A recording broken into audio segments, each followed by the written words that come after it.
It's midsummer, early summer, midsummer.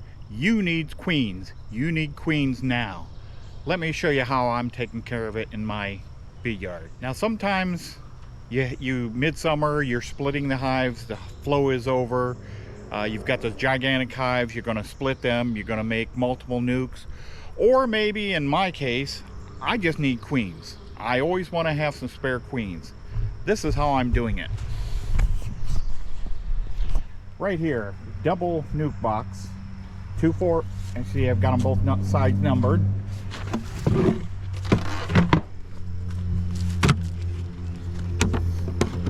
What you have in here is 2 4-frame nukes in here with a divider board to keep the bees out of each side. Now let me lift this up. Now what you can see on here is an ant crawling, no big deal. One side will be coming and going from this side, the other will be coming and going from the other side. So they'll be going out each direction. And you can see the center board down there that this rests on to keep bees from crossing over. So in essence what you've got is you've got one 10-frame box, but you have 2 nukes in a single 10-frame box. So I'm going to show you here real quick.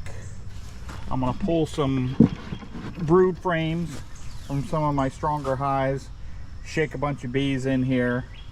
Of course these will go in these heavily waxed frames will be going in the established hives for them to work on.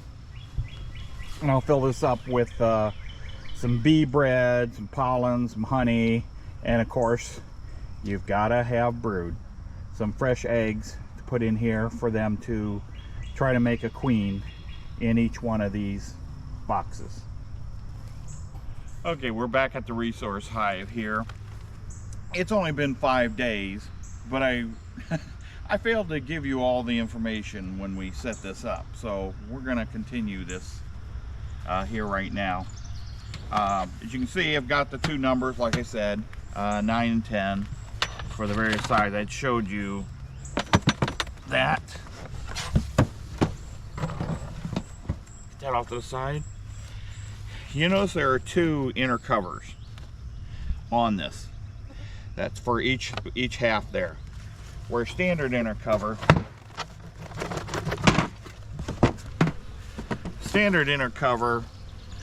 they'd be able to get across this area from one side to the other.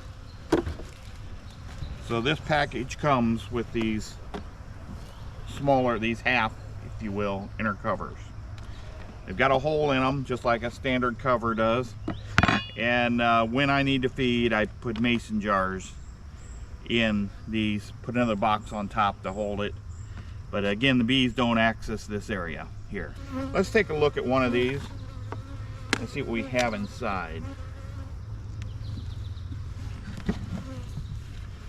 Okay.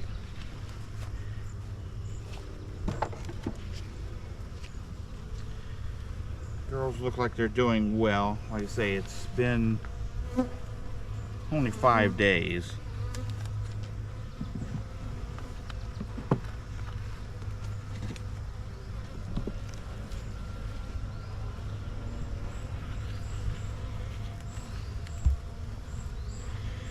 Okay, this here is a honey and pollen. You can see the bee bread right in here. Don't get too close. You can see the pollen in here, bee bread. They're actually bringing in nectar. This is all fresh nectar right in the middle here. All the shiny stuff, this is all fresh nectar. Of course, you got capped honey. This is what I put in there when I built the hive. All this here is capped honey and a couple practice cups. There were no cells on that, so I know there are no queens, or yeah, queen cells on that. Let's take a look further in.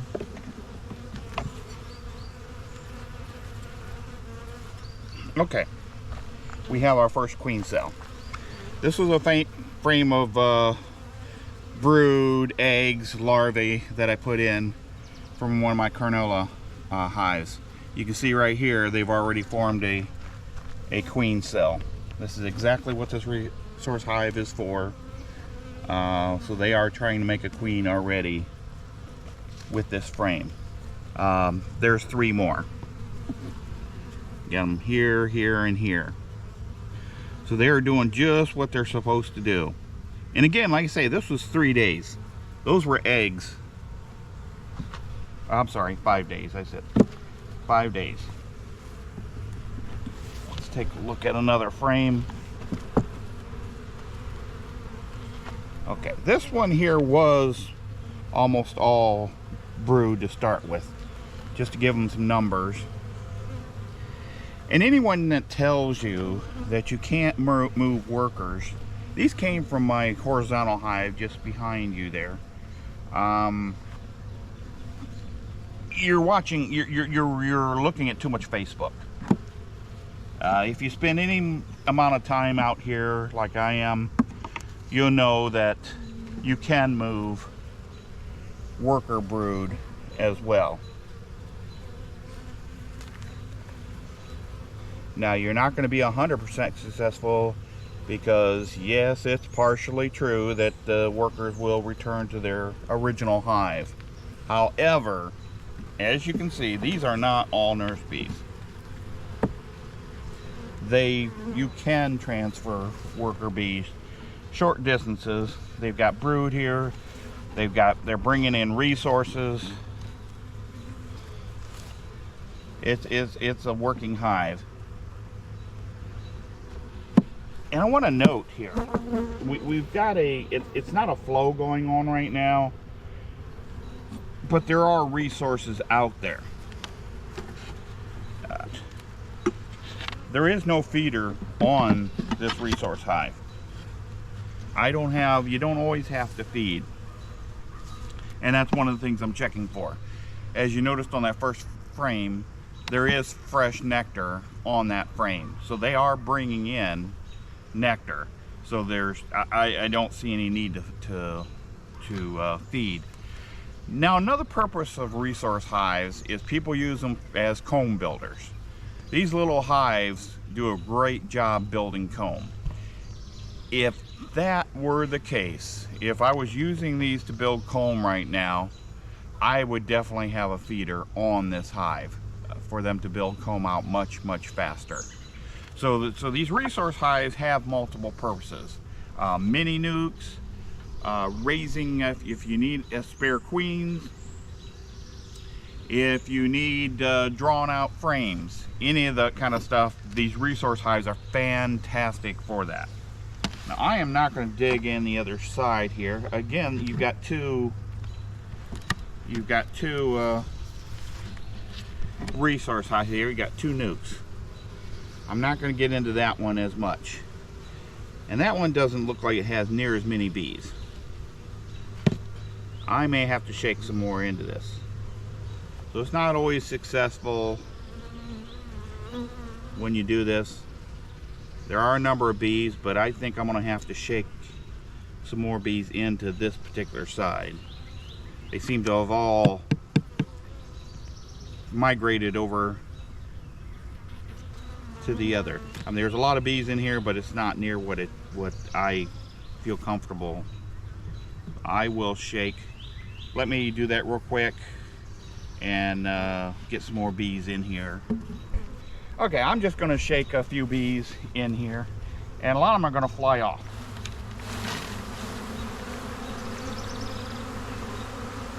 There will be bees crawl down in that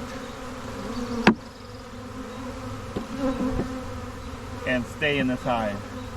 Again, some will fly home, some will decide to stay where they're at. That's why you dump a lot of bees in here. And in doing so, always remember, check your frames for queens before you shake them into another hive.